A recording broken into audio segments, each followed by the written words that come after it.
doing it.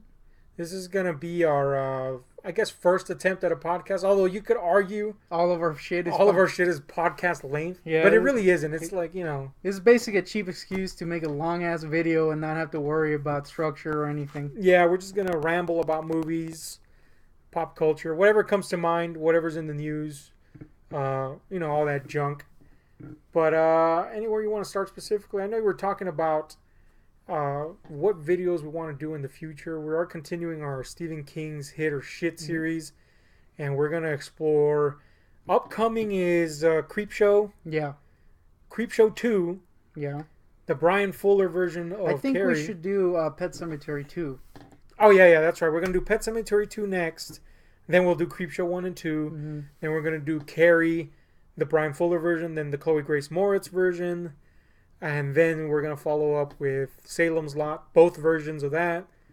So that's going to be the next slew of Stephen King's shit or hit videos. Then we're going to do videos, some more horror classic videos. So the Horror Nostalgia series where we're going to venture into The Exorcist, I think is the one we should do next because it's still... I just reread the book and it's still fresh in my memory. And we finally found a disc of it. Yeah, we at finally Walgreens of all places. A decent disc. Let me get closer to this here thing, alright? So we'll do that. I'm gonna try to convince you to see Jurassic Park. You hate it. But and I don't hate it. Yeah, you know, it's got Newman in it. We tend to stick to horror. Yeah. But we want to branch out into other things as well. But still remain mainly loyal to horror. Yeah. And I think we're gonna try to get a Stephen King hit or shit vid on Mondays. A weekly basis. Yeah, on Mondays now. But other than that, we don't have much of a structure. Other than you should expect one on Mondays now. Now we will be doing some non-movie related stuff where it's gonna be, you know, just kind of us talking about stupid shit, basically. Yeah, pretty much. Q&As with ridiculous questions. Yeah, those are coming up. Smash or pass videos where we just talk about the ladies. And look, we're playing characters here. Yeah. So don't take offense to any of those videos. Yeah. We might come off a little more douchey, vulgar or douchey, but you know, it's all in fun. Yeah, it's all in fun. Most of the thing, like we do a disclaimer, but we gotta disclaim it again. Like seriously, yeah. But yeah, so that's gonna be, you know, I don't know if those will be received well because we've kind of hit a groove with the movie thing, but I mean, we're not gonna abandon the movie thing. Obviously, that's gonna be our priority, but we will do, you know, we were doing that at the beginning too. We were doing, you know, videos that did this and that, food challenges even sometimes. We actually had more of a success back then. Yeah, but then again, that's kind of riding the tide. Now, one thing I know I want us to do, and we're going to jump on the coattails of this super late like always. Yeah. And we're going to buy mystery boxes and see what kind of fucking junk we get. We've been watching videos of this, and it's pretty entertaining. It's pretty entertaining because it's always a colossal waste of fucking money. Yep. Nobody ever gets something worth their fucking time. They could literally get a diamond and it's still like, this fucking sucks. I wasted too much money on this. Yep. But they never get diamonds. They literally get turds. So that's pretty cool. It's like Loot Crate, only you get actual shit instead of just shit. Although I will say, some of that stuff is better than Loot Crate stuff. There was that one where they got a Loot Crate sock in. Yeah. So that's funny. But, that's coming up soon, eventually.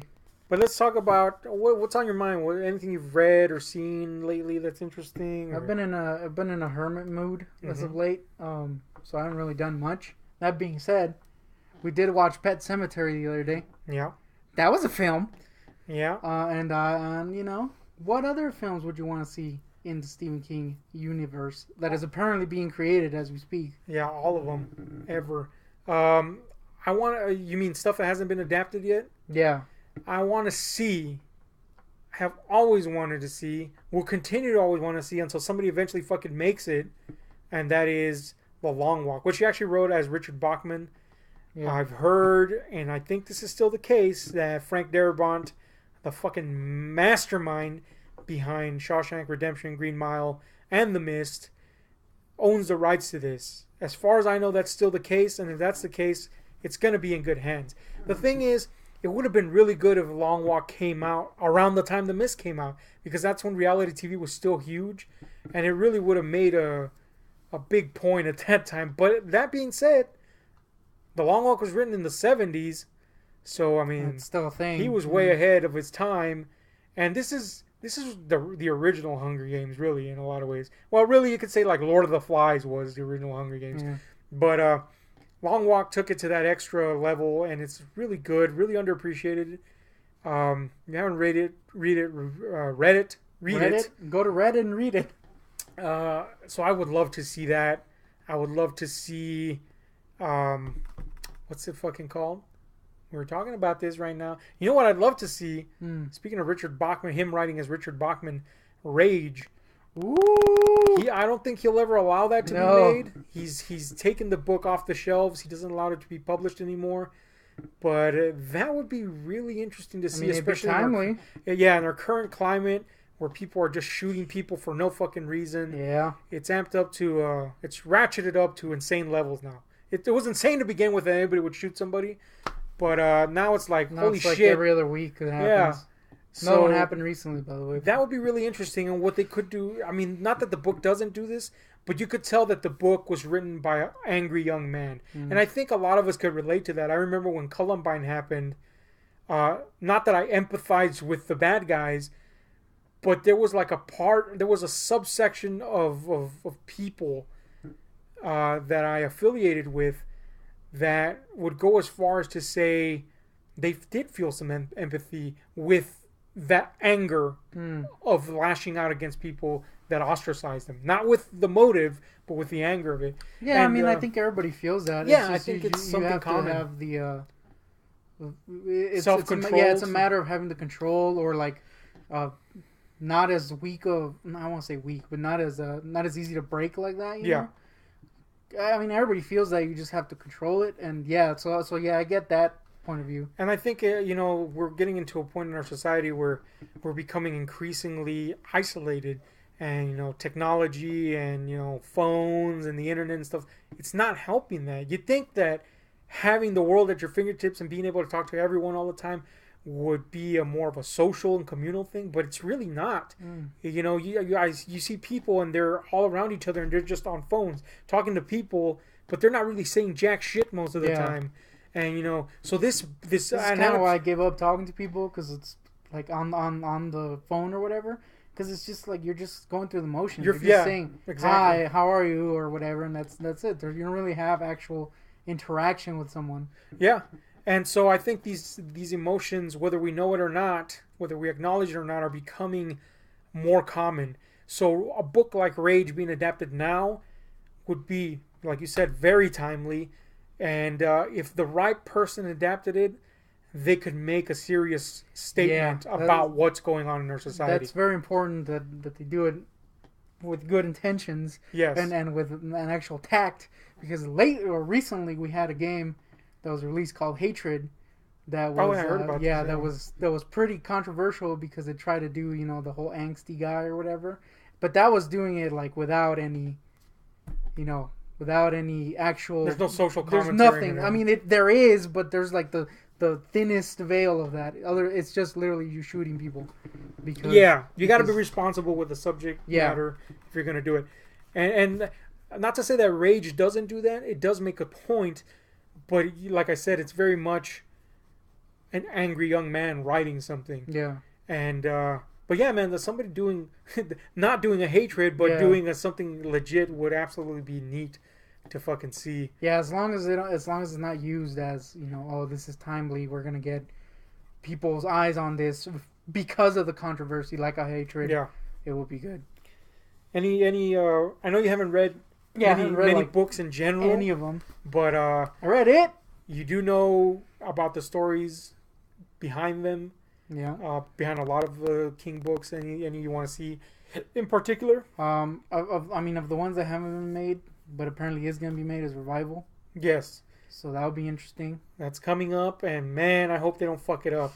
I can't remember who's making it. You've told me a lot about the book, and it seems like some of the stuff is going to be hard to adapt. It is, man, because the book it's kind of like Pet Sematary. It bides its time. It works on psychology rather than scares or monsters and boogity boos and shit. It's more about boogity boos. More of the shit that you can't really yeah adapt well, like fully. The good thing is that the passage of time in Revival serves itself pretty well to adaptation versus the passage of time in Pet Sematary. The passage of time in Pet Sematary works more to accentuate exactly how death can sneak up on you, how you could get used to death or not over the passage of time. In Revival, it serves to take you from one place to the next, and there's enough there to keep you interested. There's enough. It's kind of like this guy meets a person that goes through something severe. It's about a young guy that meets this priest that it's new to the town and new to the parish, and the priest is real faithful and he's good with the community and all this stuff. But then the priest experiences something fucking terrible, and like any good Stephen King book, it's gut wrenching what happens is he loses his wife and his kid in an accident. Because it's Stephen King, it has to be a car accident. Yeah. Was it a Green Goblin truck? It might as well have been. It was a truck. It was an 18-wheeler. But yeah, man, and it causes him to lose faith, but it also causes him to question what happens when you die. And in that way, it kind of harkens to Pet Sematary, but it takes on this very interesting route as this priest and this young man grow in age. They re-encounter each other as time goes by, and each time he encounters the priest is deeper and deeper into some form of mad science, and it kind of like becomes an ode to not only Mary Shelley, but like Arthur Machen and all these old weird fantasy writers, and he progressively becomes worried that the priest is doing something beyond the boundaries of what we should know. And what they uncover at the end of this thing is mind-boggling. This is where it becomes like a Lovecraft thing. But it's fascinating, man. It's a really fascinating book. It just needs the right person directing it. It's already in the process of being directed. Hopefully it's great. You know who's behind it?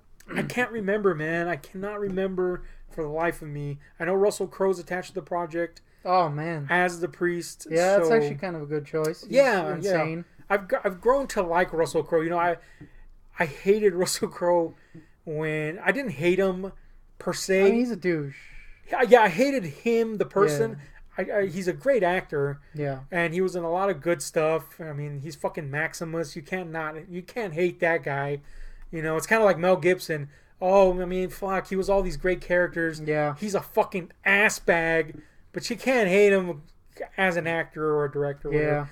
It's kind of that situation. I think Mel has reached the point where he's just weird enough so that you're like, all right, whatever. Yeah, he's like an anomaly, like a fucking freak show you put up with. Like, all right. I mean, he was in Machete Kills, so that's good. So that's a thing.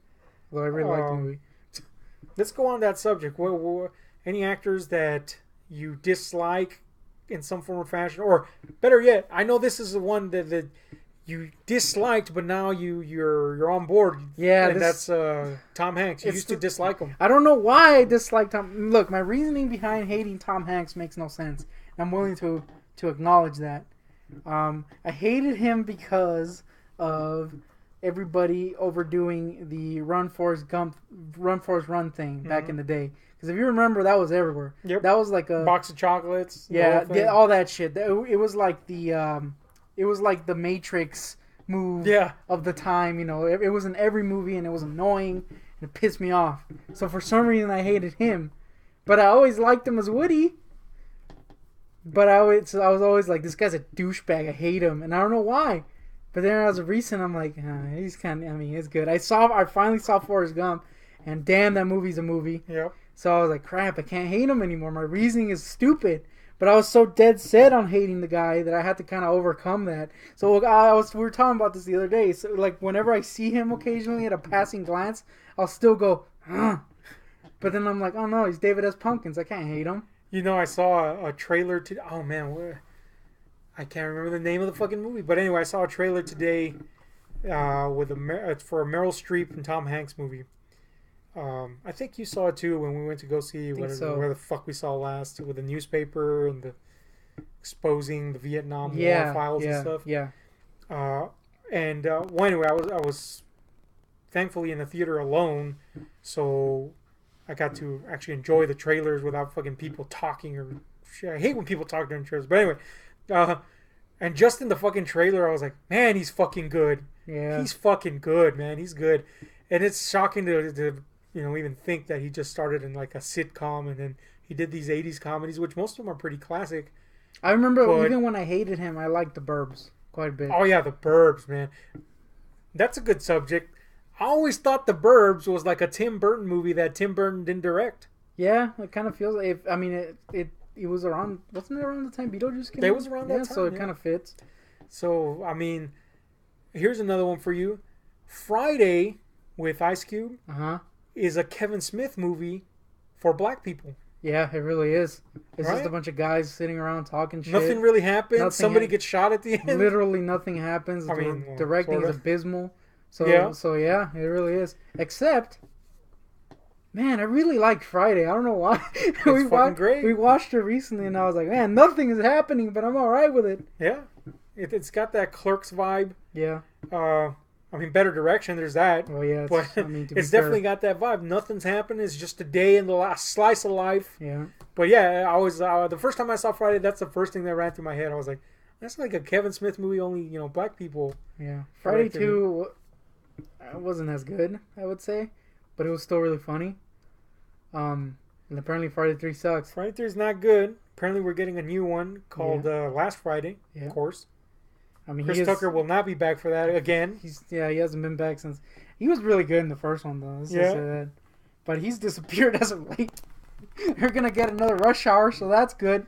Well, we may not because Brett Ratner is now caught up in these... in this whole fucking affair with sexual assault and stuff like that. And that's... Come on. I wasn't surprised about that one. I mean, he's a douche, isn't he? Yep. That being said, he did direct a movie I thoroughly enjoyed in Red Dragon. Yeah, I think that's like the one thing in his oeuvre that fucking stands out. You like X-Men 3? I enjoyed X-Men 3, yeah. I remember liking it too. I mean, it's bad. Yeah, it's not as good as X2. It's just not. It's not even good as X-Men 1, but it had its moments. I really liked the Xavier Magneto stuff. That was pretty neat. Although that took place in the 80s. So now we see these other movies. X-Men Apocalypse takes place in the 80s.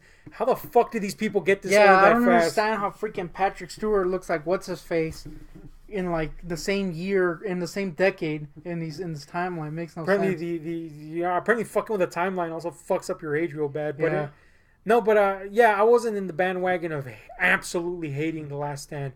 It is not a perfect movie, and then we get Juggernaut. Considering, that Juggernaut was not good. And I love Vinnie Jones, but that shit sucked. Yeah, but I think the biggest thing that disappointed fans was. Well, first of all, they were like almost dead set on hating this from the get-go because the moment they announced Bryan Singer was not going to be... This is when Bryan Singer was still not revealed. Revealed to be a kitty fiddler. So people were like, yeah, Bryan Singer rocks. Yep. Now they're going to be kind of like, maybe he doesn't rock. I mean, I don't know, dude, because around the time Future Past, that's when people were still like, Bryan Singer rocks. And I'm like, I mean, rocks babies' butts, maybe. But, getting... people were still behind him, and I guess they might just still well be. They were behind. Nope, not the one. Self-censoring right now. The moment he left, people were like already like predisposed to hate whoever came in, unless it was. I remember them like requesting like, "Oh, I want this director." Like, you're not gonna get what you want. You're gonna get whatever bargain basement they can get in there to do the job to get whatever script is available.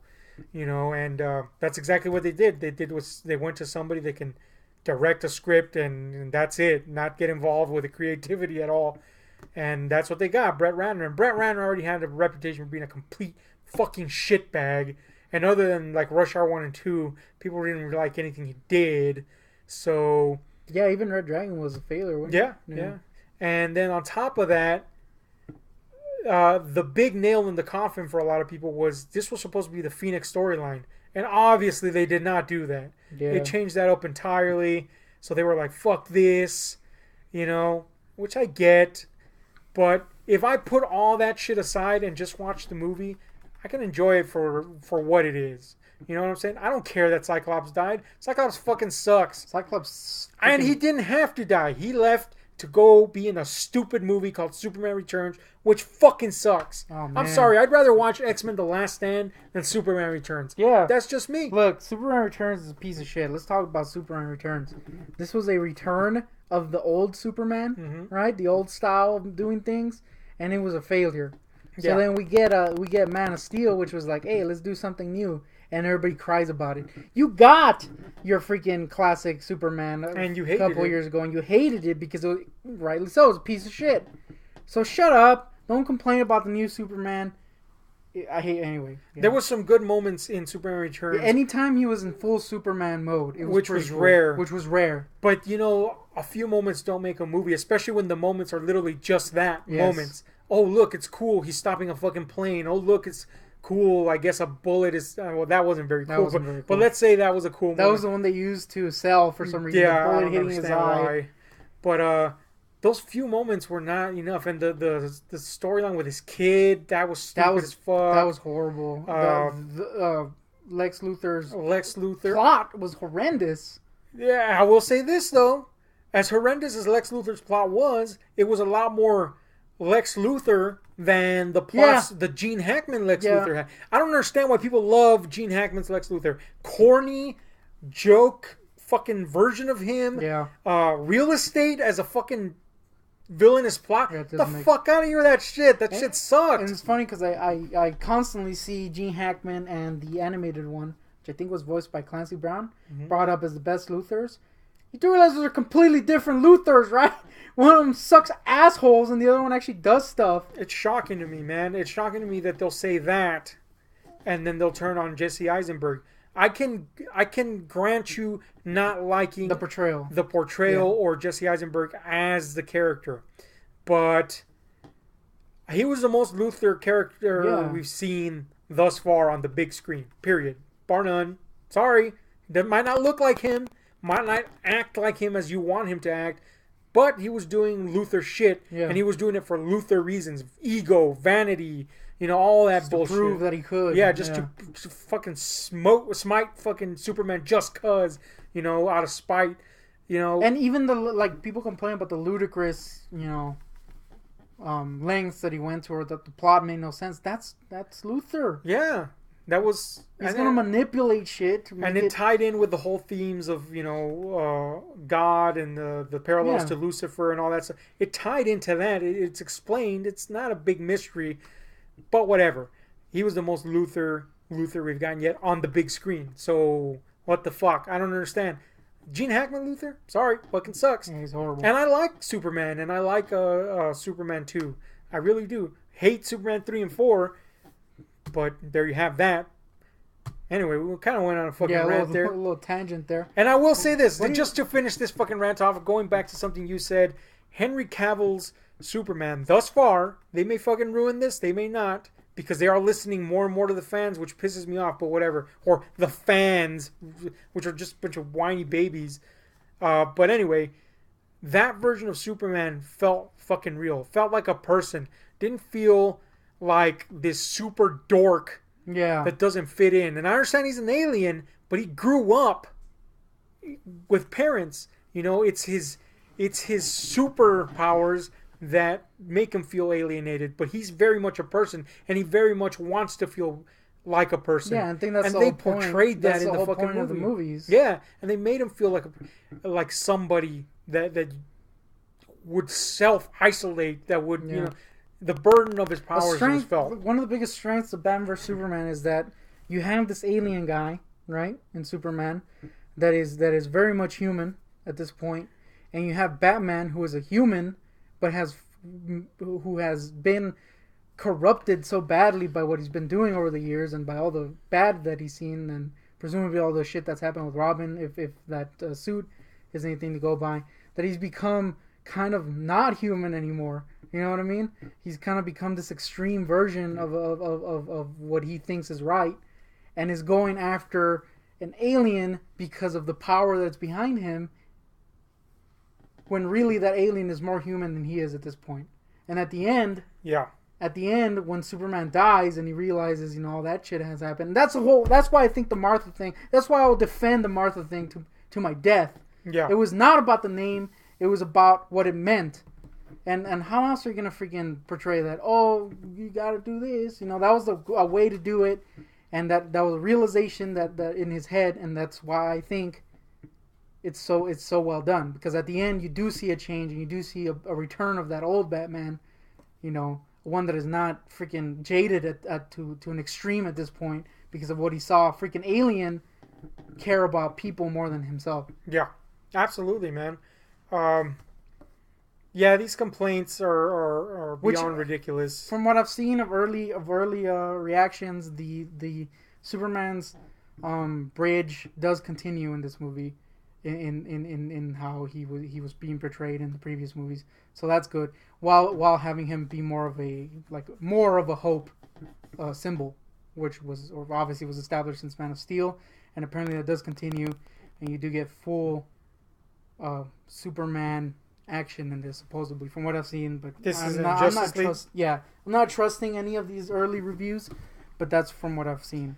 Yeah, at this point with the DCEU, you can't trust reviews. On either side, really. You just can't. Yeah. You lay witness to... not to sound like we're trying to be the people pointing fingers or claiming something that it's just conspiracy level almost now. Mm. But you lay witness to people planning to downvote this. And this, look, I'm a fan of both universes. I didn't love Thor Ragnarok, but I will give it another chance because of Hulk. But I've liked all the movies. I've watched every single one of the movies. Right? I'm not gonna side with DC just because I like Batman so much. You know what I mean? I like both movies. We're gonna see both movies. So, of course, I am in several DC groups on Facebook, which are freaking cesspools, except for one. And I did join a Marvel group recently. And, man, that was bad. It was literally like a call to action of people, which apparently had been going on for a couple days, of people telling people to go to IMDb and downvote the movie to give it a 1 rating. And they were posting proudly that they had 167 downvote or 1 votes. And I'm like, are you freaking... You haven't seen the movie yet. How can you do this? At this point, this is just, hey, I hate this movie even if it's good. Yeah. Or even if I don't hate it, I'm going to hate it. It's just spiteful. Like, what benefit comes from this? I don't understand what look, people, 20 years ago, 30 years ago, etc., we were getting... Every now and then we'd get a superhero movie, and they weren't really great. And we had a few great ones: Superman, Batman Returns, etc. But they were far and few and in between. The time came for superhero movies to come to the forefront, and we'll talk about the oft-ignored spark right now. But the time came, and we've almost had 2 complete decades. We're almost there. Yeah, almost had 2 complete decades of superhero movies. That's been rocky. It was a rocky start, but we've hit stride, and it's thanks to the Marvel Universe that we hit stride. Mm-hmm. Now you could tip a big hat towards the Batman trilogy from Chris Nolan, because that's really when people went, holy shit, this can be more. This could be legitimate. This could be exactly. This could go beyond just a comic book movie. This could be something. This could say something. This could be bigger than what its framework is. So we definitely owe a big debt to that. But then Marvel said we can also have fun, and we could be loyal to the comics and yet restructure, and we could do all this different stuff, which is fine. Yeah, we owe a lot to both of those. The thing is that people got hooked up on this Marvel thing for some fucking reason, instead of realizing we're getting comic book movies, big money comic book movies. People are not hesitating to invest huge sums in comic book movies, and bring in creators that have input. Zack Snyder, whether you like him or not, He's a creative mind. He's a visual artist as much as he is this or that. And then they got the script writers, Jonathan Nolan, to come in, David Goyer to come in to contribute their piece to it. You know, same with Marvel. They're getting, you know, directors now that are they're worthy of their title of director. You know, they have their creative input. Yeah. They're both sides help benefit this idea and this concept of comic book movies rather than the inevitable comic book movie bubble burst, which we frankly avoided somehow. That very rocky start that you mentioned, yeah, it could have happened there. Surprising this didn't die after the first Daredevil. Yeah. Or Ghost Rider. You know, fucking Fantastic Four, Ghost Rider, all that stuff. It was getting rocky there. You know, the X-Men of Wolverine Origins. It was going to be like, man, these things are going to go away soon. But we've avoided that. So instead of reveling in your perceived superiority, let's cheer on the idea that we're getting this. I'm not saying accept inferior movies. I'm saying be glad that we're getting anything poured into this genre at all. And as inferior as you might think Man of Steel or Batman vs. Superman or Suicide Squad or whatever, as you might think they are, even if you do think that legitimately, are they not leagues better than some of the garbage we got in the 2000s, you know? Your Ghost Riders, your Daredevils. Or even to put it at DC, your Catwoman. Your freaking... Jonah Hex, whatever, you know? Yeah. These movies that got lambasted, rightfully so. No, it's not to that level. And no, they're far from being awful, folks. Yeah. You know? Okay, fine. You didn't like it that much. That's fine. Does it deserve a score lower than fucking like Street Fighter? Yeah. No, it does not. Get real here. Come on. You know, but you know, I didn't want to go into the idea that these people are downvoting it, but you've seen it. I've seen it. Yeah. I've seen it. So it is happening. How much it's affecting it or not, I don't know. Yeah, we're not gonna know until... We do know that critics have not been kind to the DC movies so much. Yeah. The kindest one, the one they were most Man of Steel. accepting towards was Man of Steel. That's because it was the first one. And now recently, of course, Wonder Woman is like the most well-received superhero movie. And, you know... Which, I'm actually curious to see what the Rotten Tomato, unfortunately, because of what happened with Batman vs. Superman is, because, like, by default, a little bit important, at least a little bit interesting to see what they're going to do, given how high, I'm aware that this is a, what is that shit called? A conglomerate or whatever? Cumulative reviews? Yeah, there you go. And then they assign a number, right? But given how critically lauded Wonder Woman was, I'm curious to see what this one's gonna do. Yeah, that's because I think at this point they're in a hard point in that they're set on hating DC. Yeah. For sure, set on hating DC, but Wonder Woman's in it, so I can't wait for the inevitable. Oh, the movie is horrible, but Wonder Woman's great in it. I'm assuming that's what's gonna happen. I hope not. It's kind of like a rock and a hard place situation for the critics. It's like, we have to praise something because The irony of that for me is that I actually think the DC movies have gotten, this is not the right word, but worse as they've gone along. That's not the right word because I love all of them, but I think they quality-wise they've dipped as they've gone along. And again, they're still pretty high up.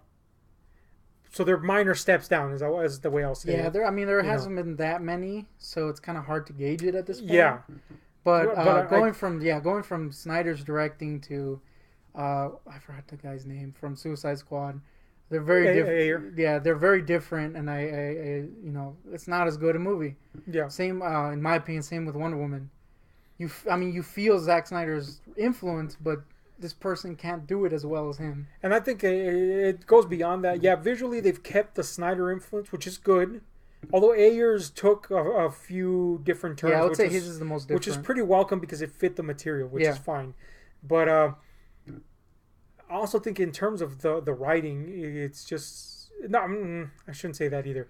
In terms of the overall quality of the entire thing, you know, personally speaking, Man of Steel for me was like, this is great. This is a standard. And BVS, the director's cut, stress that, is just a notch under that. What I do like more about BVS and Man of Steel is the heavy allegorical concepts. I love that because they're right along the shit that I like. It's the same reason I liked Prometheus. But anyway, that I do like more than Man of Steel. But, you know, it's like that tiny little steps down. Suicide Squad, I really liked it, but it didn't meet the standards of these other two.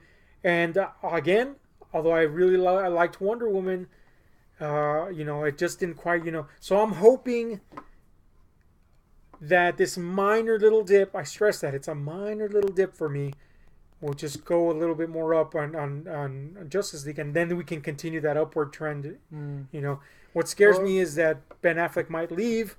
Yeah, I mean, there's always those rumors, of course. That thing is scary because now we're used to him, and then it's clear that the guy is kind of like, he's obviously ripped the soul out of him. He's obviously fucking fans. He's obviously beat by what people are saying about him. And the guy already had problems, man. He was already dealing with some alcohol issues. It's not a good thing to add. But I think, I mean, if it's done properly, I'm telling you, they have the perfect opportunity to do a reboot, a soft reboot if they want to, in Flashpoint because of the way it is structured. Or the book is, you know. Like, if they want to do a soft reboot with Flashpoint, it makes perfect sense.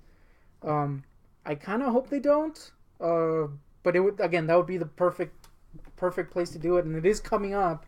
So if you want to replace your Batman, that would be the place to do it, or maybe even do a Batman Beyond type of thing, passing of the mantle type of thing, which would be really cool, I would think. Now, this is all dependent on the box office results of Justice League. It's going to make money. Yeah. The question is it going to make enough money for them to go whole hog into this, or are they going to like tone it down dramatically and rein everything back? That's scary. That's why if Justice League is good, then good. Now, I know they must have trimmed that sucker down a whole different kinds of ways. So I'm scared that a BVS situation will happen, a Batman versus Superman situation, where we need the director's cut to make it excellent versus just good or acceptable or whatever. I hope that's not the case, because they got to stop doing this. They need to be as long as they need to be. Yeah, I agree. That being said, I don't think... I think this one has less of a chance of that being a huge factor because of how the restructuring was done. It was early, and it did involve Snyder rewriting the script. And, of course, him leaving is a big thing, you know, with Joss Whedon. But, I don't know, man. I mean, Joss Whedon's done really good stuff with team movies, so... Here's really why I'm saying all this, and this is what's worrying me. I want to see Matt Reeves' Batman trilogy. Yeah. And I want Ben Affleck to be part of it. But at the same time, I understand why he would be kind of fucked up about that. You know, like, they took him off the writers and director's chair. Basically, they said, your script's not going to be the script. Here's this guy. And Matt Reeves has proven his worth already. And he's excellent, clearly. But if I was Ben Affleck, I'd kind of be like, damn, it's fucking... Yeah. I'm not hearing any good reviews from this. Yeah, no, the fans are being asses. Yeah, he was on board at first, but I could definitely see all the fans and all the reviews getting to someone being like, oh man. I mean, it seems like he likes being Batman, but all the stupid bullshit that he's hearing is like, well, this isn't good. Yeah.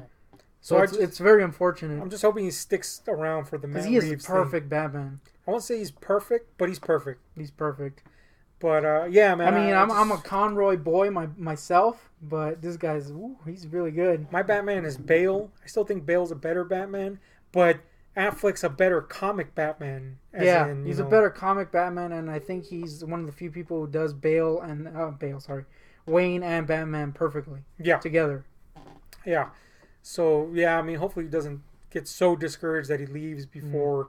And I get this is a premonition I have. He's gonna leave. Matt Reeves is going to do his trilogy with someone else. It's going to kick fucking ass. Yeah. And then he's going to be like, fuck, I left too early. Yeah. That's what I'm afraid of. I hope not, yeah.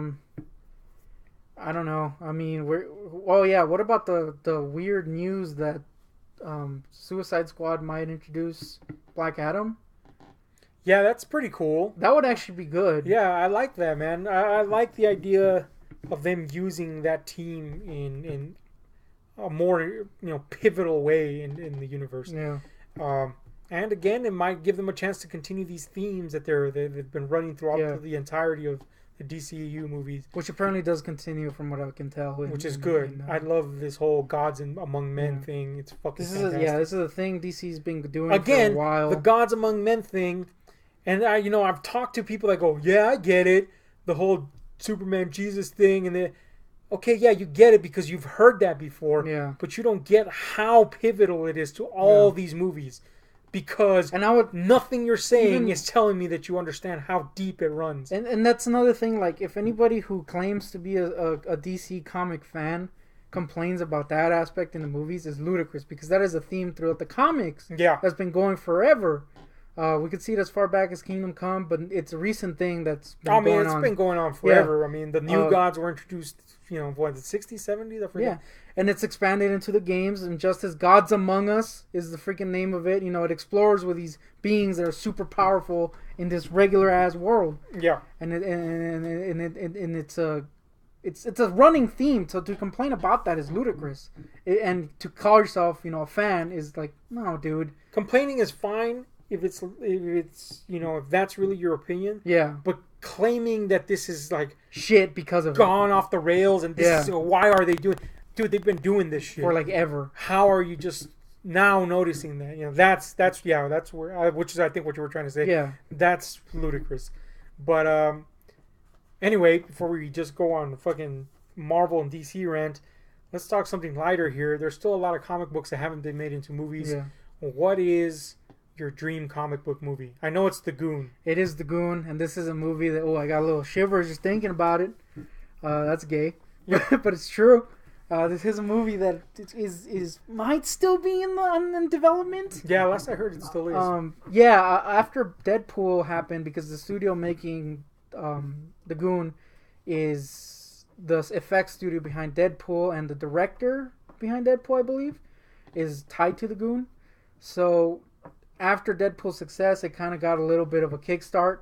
They posted on their Kickstarter that they were shopping it around again. But man, this baby's been on ice forever, hasn't it? And I would love to see that movie. And I think going the animated route is a great idea. Yeah. Because of the art style of the Goon. Absolutely. And it would be hard to adapt that into live action. Although Ron Perlman. Would be interesting. Ron Perlman. I think Mickey Rourke. Yeah, Mickey Rourke. Josh Brolin. Yeah. We have an assortment of people that can Goon. Yeah. That's right, Goon. Which is really a gay term, so I probably shouldn't say that. Yep. But anyway. My perfect Goon would have been Ron Perlman as the voice, but instead we're getting Clancy Brown, if it's still going to happen, which is cool. He's done a lot of voice work for DC. He's Lex Luthor. Grodd, I believe, in some... Anyway, it doesn't matter. He's cool. Paul Giamatti as Frank is perfect. I'm like, oh man, that's great. You know what would have been better than Paul Giamatti? Danny DeVito. I mean, Danny DeVito as anyone. Oh man, egg. Look, I was talking to our sometimes compatriot Senor Spielbergo, and he informed me that apparently Nintendo has sold the rights to Super Mario Brothers.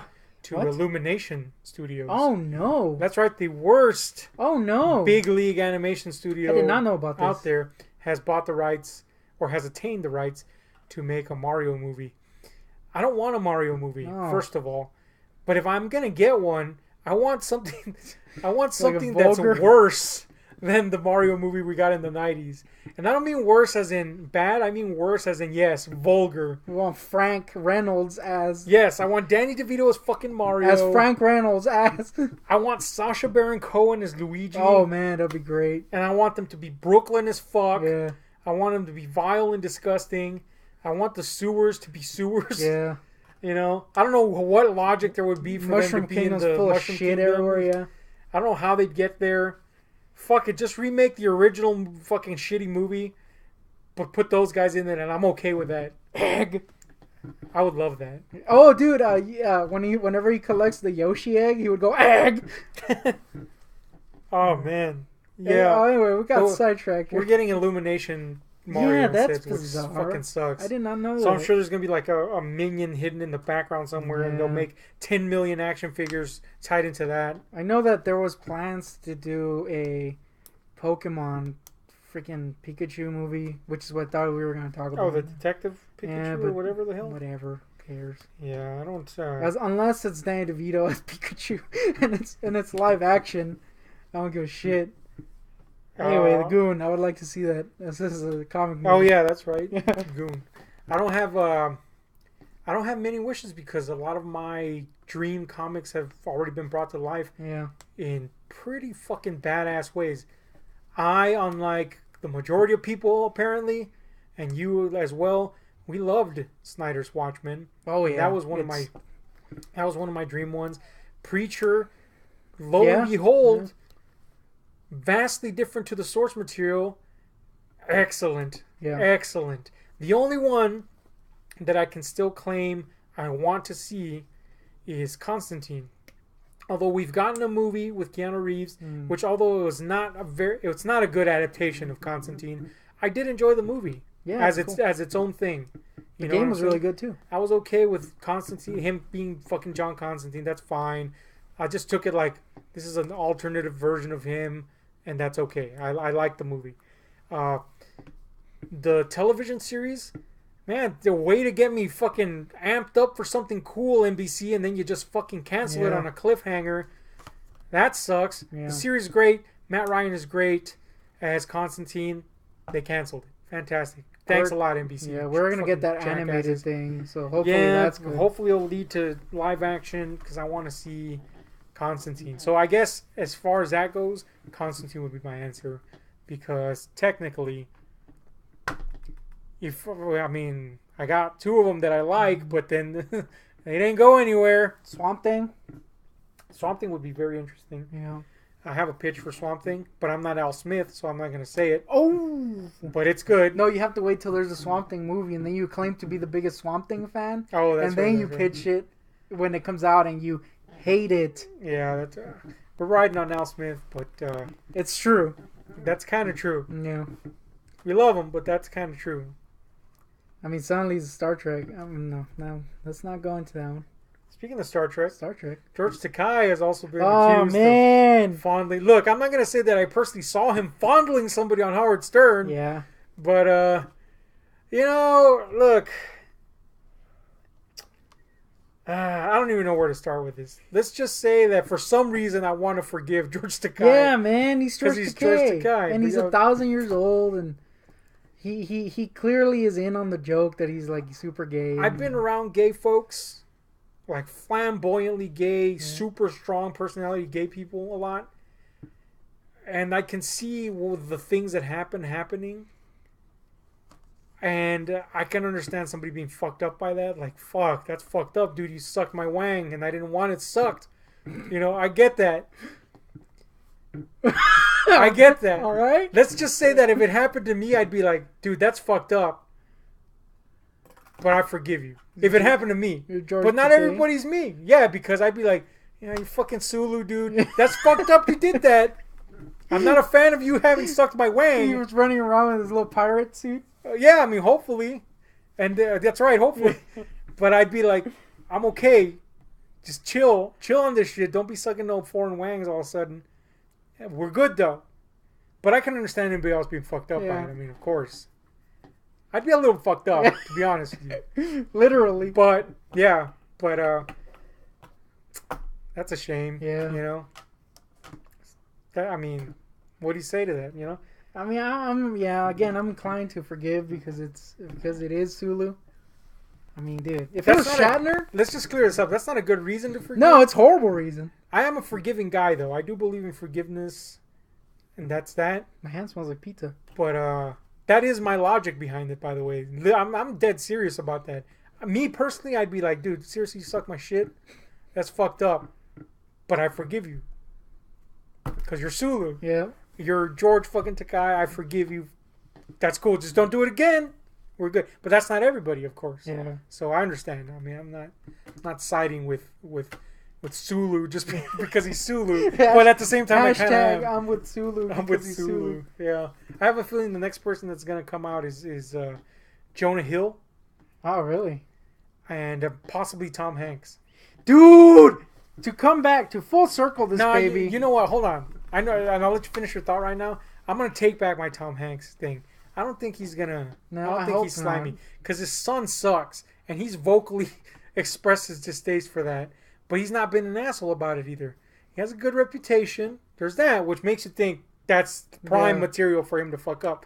But he's also a very religious man. Again, you'd think that'd be like he's gonna fuck up. But in this case, it feels genuine because he's not one of the, it's not like a Mel Gibson where he's like, "I'm fucking this," and then all of a sudden he's fucking like being an anti-Semite and wanting to beat up wives and shit, fucking hiling and shit. Yeah, it's different. Yeah, I feel like a genuineness to whenever he speaks about his faith. So I'm kind of confident that it won't be. But I got a feeling maybe. I hope so, dude. I hope so because it took you this long. It took me this long. I'm still battling with my addiction to hate Tom Hanks.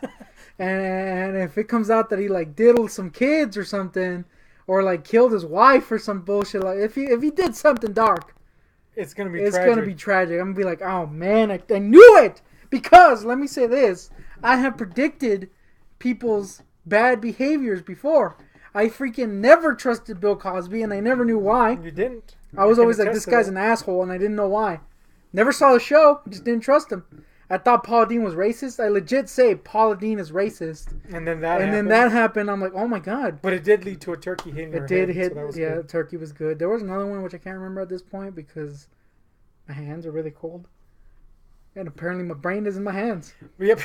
Yeah, but you have called it before. I do remember your abstinent hate for Bill Cosby. Yes. And hey, you called it. Paula Deen, I always hated her. You called that too. I called Tom Sizemore. And apparently he's been caught fondling now. I mean, but that's kind of expected. Yeah, it kind of looks like he's been fondling. He's a scumbag. Yeah. But Brett Ratner was an obvious one. Yeah, Brett Ratner was too obvious. I was a little surprised by Kevin Spacey. I'm not gonna lie. I don't know why. I always thought he was bald too. I'm not so surprised by him being handsy. Yeah. I'm surprised by the aggressiveness of it. Yeah. That's kind of surprising, and I'm surprised to find out he's kind of like a backstage, or I'm sorry, behind the scenes like asshole. Diva. Yeah, that kind of surprising, because he always struck me as somebody that was quiet into himself, and maybe was amicable, maybe not amicable, just like a silent, quiet. Yeah, he's like dude. He's like the reliable guy you call in. Apparently, he's the reliable guy you call in if you want to get groped. Yeah, to get groped. I was about to go into the fondling, and then you stopped me. So thanks. Yeah, so that's weird. So this took a weird tangent. Yeah. But I was gonna segue to this. I was gonna say that I was gonna take the Tom Hanks thing and segue into this, which is not related to diddling. Okay. Or maybe it is. Maybe because Corey Feldman still has to reveal his people. But now Corey Feldman. Oh, we're gonna go into Corey Feldman. No, we're not going into Corey Feldman. I'm gonna go into this. Let's talk about. Okay. This is where I was going to originally segue. That you've always had a bad feeling about Tom Hanks. Yeah. And you've always had a bad feeling about Steven Spielberg. Dude. Which may or may not be. I don't know why. I always mistrusted his ass. Well, let's go into Steven Spielberg as a whole and explore his thing. Because you have some strong feelings about, like, E.T., for example. I hate E.T. I'm not going to lie. You seeing E.T. like 24/7 when you were a kid. Something happened, though. Yeah, something happened, and all of a sudden you hate E.T. Maybe I got diddled by Spielberg there. Subliminal diddling. Look, I'm not going to lie. This had a major reasoning behind the reason I don't want to see Jurassic Park. I don't know why. Like, I mean, I've seen other movies of his, and I've liked them. I mean, Indy's great. But I don't know why I don't trust him, dude. I don't trust Steven Spielberg. Whenever someone says Steven Spielberg's my favorite director, I'm like, he's done something. He's done something. What's inspired this? I don't know. And it just, like you said, it just came out of nowhere. I did used to watch E.T. a lot. And I had multiple E.T. tapes. I had multiple peeling E.T. dolls. I'm sure people of a certain age will remember those babies. Mm-hmm. And suddenly I hated it. Like with a passion. Yeah, I remember the shift, and it was quite colossal. And I was like, "What the hell is this?" Now that being said, okay, let's talk Spielberg. Now, you haven't seen all his movies, No. which is good in the case of BFG, because fuck that. Yeah. But you've seen the healthy swath of them, and then like most people, you've seen the majority of his 80s stuff, which is what he's renowned for, or I should say, what he became legendary for. Mm-hmm. So just the ones you've seen, what would you say is your favorite Spielberg movie? Oh, crap. Name a few. Okay, we got, let me see, I'm going to... Duel, Jaws, the Indiana Jones movies, Jurassic Park 1 and 2, 1941, The Color Purple, Close Encounters of the Third Kind. I've never seen that. Hook. I've never seen Hook. See, now you're freezing me now. 1941. It's probably an indie movie. No. Did he do Saving Private Ryan? Saving Private Ryan. Oh, Saving Private Ryan. Catch Me If You Can. Schindler's List. E.T. E.T., yeah. How could I forget your favorite? E.T. is in episode 1. Yeah, that's unfortunate. Yep. Looks like shit. So anyway. It's probably Saving Private Ryan. Saving Ryan's Privates? Yeah. I mean, I'd venture to say that's probably my favorite, too, with the possible competition of Raiders of the Lost Ark. Oh, yeah. Oh, well, here's my thing.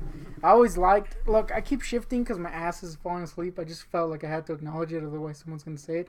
Though I don't think anyone's gone this far into the video. Nope. That being said, I always liked Temple of Doom more for some reason. And recently found out it was a prequel, so that's weird. Yeah. I liked Temple of Doom more, too, when I was a kid. But again, it was one of those where one day I saw...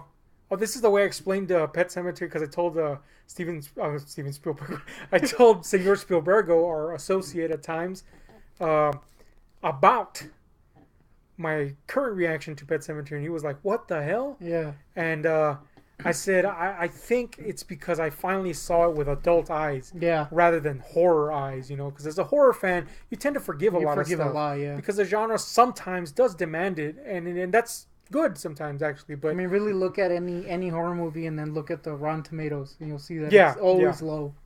And but yeah, I think that was the case with that, and I think the case with Temple of Doom was the same. And I remember it too, because I used to love Temple of Doom, and I still do. I fucking absolutely love it.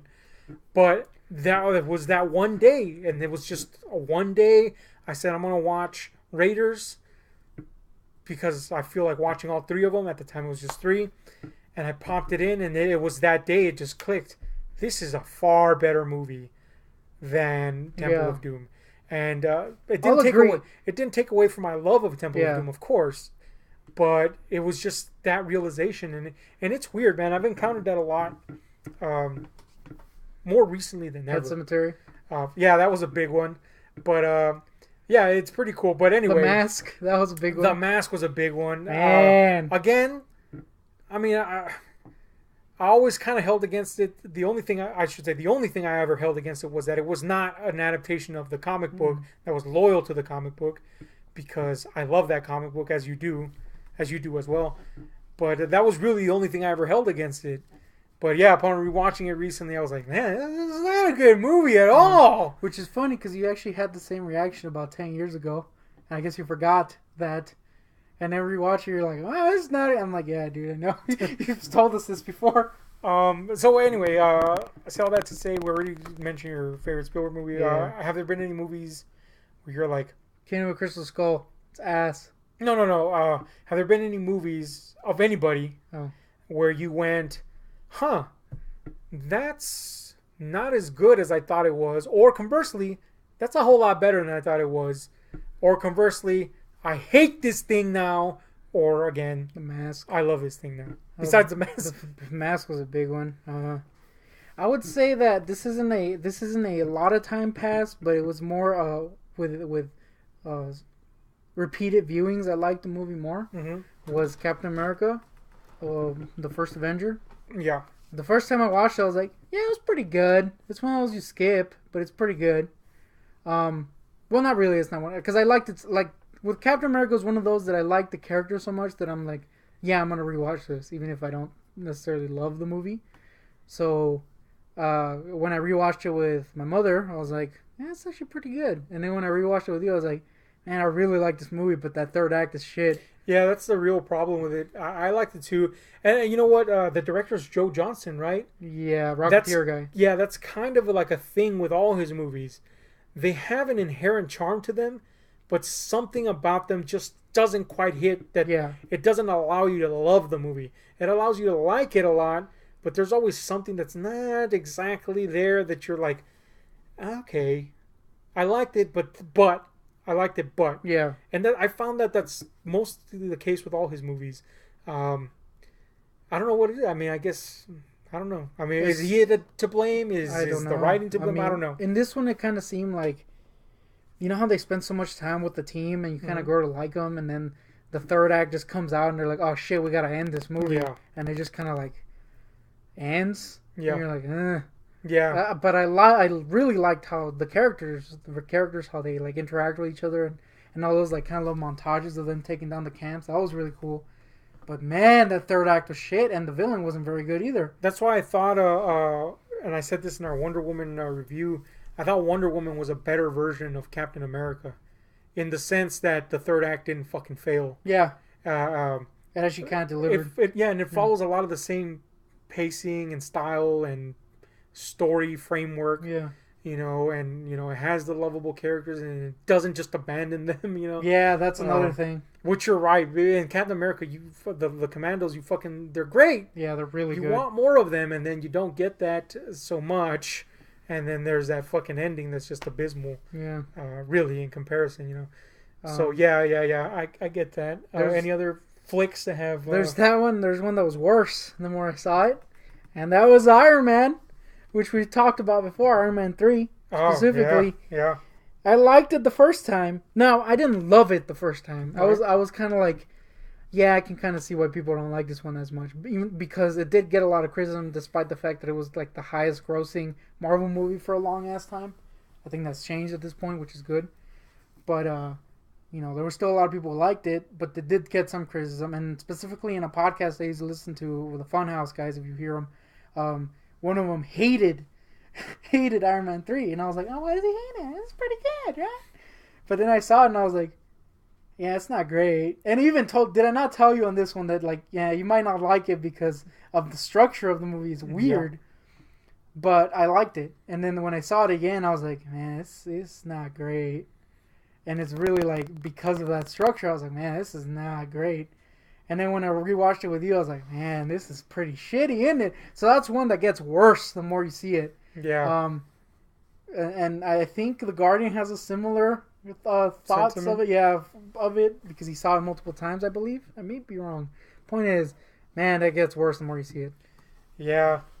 I didn't like it from the get-go. I loved Ben Kingsley as the Mandarin until that thing happened. Yeah, that's one of the biggest things. And I would have been okay with that if Killian wouldn't have sucked major dicks.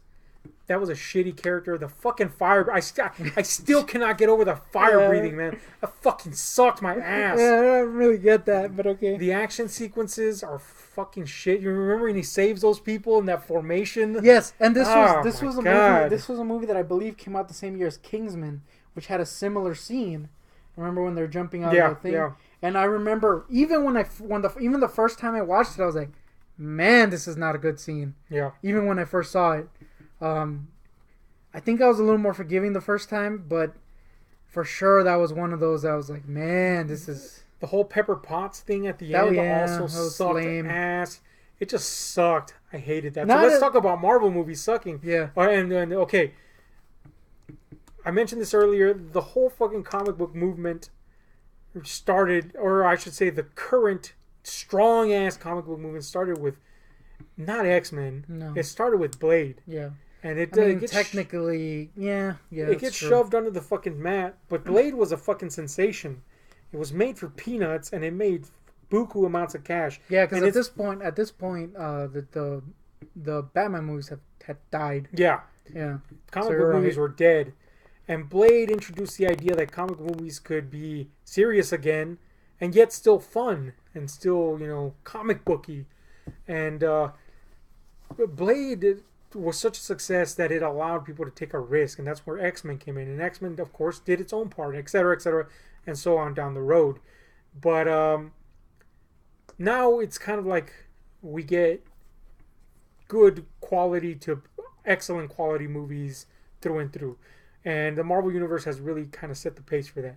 You know, kudos to that, because they've once they got in a roll with Iron Man, it was pretty much a solid reception from the crowd. But the thing is, does that equal quality? And let's not avoid also that, or let's not ignore the fact that the first two after Iron Man didn't get great reception. Yeah. Captain America, Thor, and I believe Hulk. Well, let's talk about that. Were warm. Do you have your phone? I don't. That's a fucking useful. So let's try to go from memory here. Yeah. Let's talk about at this moment. Some of them we haven't watched in a while. Some of them we haven't revisited, and they're worthy of revisiting. But now, at this particular point in time, let's talk about this. Starting with Iron Man, which was again the beginning of the MCU. Mm-hmm. How does that hold up in your mind? I watched it like a couple years ago, and it was still pretty good. There was some stuff that didn't age well, like the more hip talk, or like mentioning like MySpace in it, for example. It's like, oh, that's not a thing anymore. But other than that, like it still holds up, I think. The last bit, which was what everybody was cried about, I don't really mind it. It was fine. But it's more the build-up that's the good stuff, and the stuff with Jeff Bridges is really good, which is why ultimately the end, when they're just fighting, is like, oh, that's disappointing. Yeah. I've seen it a few times since the original time, and yeah, I have the same feeling. It holds up pretty damn well. Pretty well. The only thing I don't like is the score. That's the only thing I can complain about. I don't really remember it that well. I mean, all I remember is the soundtrack stuff, but that's kind of standard with MCU. Yeah. We don't really unmemorable scores, but yeah, it really holds up well. It's still fucking cool to see him come into being. It's kind of not that cool, but it's like kind of the same effect that Batman Begins had in terms of making you wait. In certain, because he doesn't get his suit until like, I mean, other than the first bit where he escapes, he doesn't get his suit until like way far into the movie. And it has a similar effect, not as effective as Batman Begins, but a similar effect, and it's really good, man. And for me, the only kind of worrisome part is when it kind of just becomes this generic, these two metal fucks punching each other. Nothingness. Abada Stain was a decent enough villain, and the problem was that they never really got better from there for a long time. Yeah. Which brought us to the next one, which I believe was Incredible Hulk. Yeah, it was. What do you think? I like the Hulk. I know people hate the Hulk, but I like it. Yeah, it's not as good as like the other movies or whatever, and this was early in the Marvel universe, so like the ties between the movies weren't as heavy, I guess. So it's just kind of like a Hulk movie until the end. But I liked it. The only thing I disliked was the horrible CGI abs on Blonsky, and the Abomination design I thoroughly disliked. But it's a fun like little monster movie. It's not good. It's not like smart viewing, but it's fun. It's a Hulk movie, which is more than you can say about Ang Lee's version. Yeah. I've actually the value of this movie has appreciated in time with me. I did see it like 1 million times, courtesy of being locked up, and each subsequent time I was like, man, this is a really fun fucking movie. I will say there's something about the Hulk that when you see it when you are locked up, it kind of makes you like it more. Because I saw it when I was in psych ward once, don't ask, and I was like, man, this movie's really fun. Yeah, there's something about having to be there that you're like, oh man. I really like the kind of like somber mood it has, but at the same time, it's still very comic book. Yeah, and I like the way Blonsky was portrayed. You're right, the effects are shit. The Abomination design is terrible. Yeah, I hate that design. It's so bad. I absolutely love Edward Norton as the Hulk. I wish he would have stayed. I even prefer him over Mark Ruffalo, especially now that the fucking Thor Ragnarok thing happened. Yeah. That was awful. I love Mark Ruffalo, but man, what the fuck was that Ragnarok shit? But anyway, I would have preferred Edward Norton. I really love him. I know I'm in the minority saying that. No, he's good. But and Liv Tyler was great as Betty. I wish they wouldn't ignore that. Ross done justice. Yeah, that was awesome. And it was really a blast, man. It was a fun fucking movie. I really, really enjoy the stuff in South America. I love that stuff. And again, that suspense of waiting for him to burst out. Yeah, because you really don't get it till towards like the middle end. Yeah. Maybe? And then when it does become a monster movie, it's really fun. It's a blast, again, they delivered on looks like shit. But... Like especially if you played the Hulk Ultimate Destruction, there's that bit where he grabs the cars and just makes them into like, oh man, that's so cool. Yeah. What was after that? Thor, I think. Thor. It was either Thor or Captain America, but I believe it was. Okay, well let's go with Thor. Just pretend it was Thor. Well, fuck it. We already said what we thought about Captain America. Yeah. And that's that we like it. But that last third is not great. Third is horrible. And this was a good example of them ruining a great villain. Yes. Abada Stain, you could get away with him not being in there as much. Blonsky surprisingly was in there a lot. And he's not I liked Tim Roth as Blonsky. Good. He was pretty good. I mean, it's changed from the comic book character in a lot of ways, but I liked it, man. Yeah. But with the Red Skull, he was bad. They just completely kind of ignored him. And he was almost good. Like when they show his little kind of like flashback to when he was a kid, that was cool. Yeah. But man, he disappears for the whole movie, and then he comes in at the end with a ludicrously horrible CGI scene. Yep. And it's not good. Yeah, that was the big drop the ball moment. But overall, a good movie. Yeah. Just, not a good ending. Nope. But Thor, let's talk about Thor. Thor's an interesting one in that... We'll say this. Thor has always been the odd man out. One, because he's never been portrayed like he's been portrayed in the comics. Yeah, which is It's not the deadly serious Thor. Goodish. And it's not the kind of ego, narcissistic, almost cruel Thor of the Ultimate Universe. Yeah. He's been kind of like this fish out of water. Yes, he's powerful. Yes, he's vain, but he's more funny than anything. In the first one, you get the most, more vain version. Yeah. Which is good because they kind of get that out of the way and just make him into what he is now. That being said, man, Thor is weird. I've only seen it once, so I might have to rewatch it. It is one that you have to watch because of the Tesseract and Loki. Yep. But I remember the way me and the Guardian talked about this one was a movie where not much happens, but that you really like for some reason. And yeah, I mean, I would say that I don't love it. And this one, it was the one where I found I forgot what they're called, his little partners. Mm-hmm. The Warriors 3? Yeah, I found them the most meh in this one. Like, I didn't care for them that much. Some of the Earth stuff was a little for me. Some of the humor was a little but now I can't really complain because of Thor Ragnarok. But I liked it. I thoroughly enjoyed it. It's a good movie. I have the DVD, which is more than I can say about most of the Marvel movies. Yeah, this was probably the first one after we skipped one, by the way, and that's Iron Man 2. Yeah. But this was the first one where I was like, oh, they can do something different and it still works. And of course Kenneth Branagh directed it, so I was like kind of excited to see where that would go. And it was really cool, man. I had read a lot of Thor thanks to a guy we'll only refer to as Loglegs. All right. I was privy to a lot of Thor, so I was very familiar with the old Thor. So I was interested to see where that would go, and then I was like kind of blindsided in a good way that they went the other direction. I was expecting the older direction because they got Kenneth fucking Branagh to do it. But then they went this other direction. But I actually really enjoyed it. I was like, this is cool. This is a cool little different way to take Thor on. And I don't know. I really liked the first movie, man. Then again, I'm one of those people that liked all the Thor movies, which I know they're often seen as the lower end of the stick. But yeah, I really, really fucking enjoyed it. Been wanting to see it again. And it was kind of like a much more toned down movie, which I also appreciated at that point. So yeah, I really enjoyed it. Interested to see if it's aged. Well, but speaking of that, a movie that a lot of people didn't like, and that's Iron Man 2, which actually led into Thor. Another one that leads into this kind of rocky beginning that people saw. Yeah. Well, what do you think? I like it, man. I really like it. Yeah.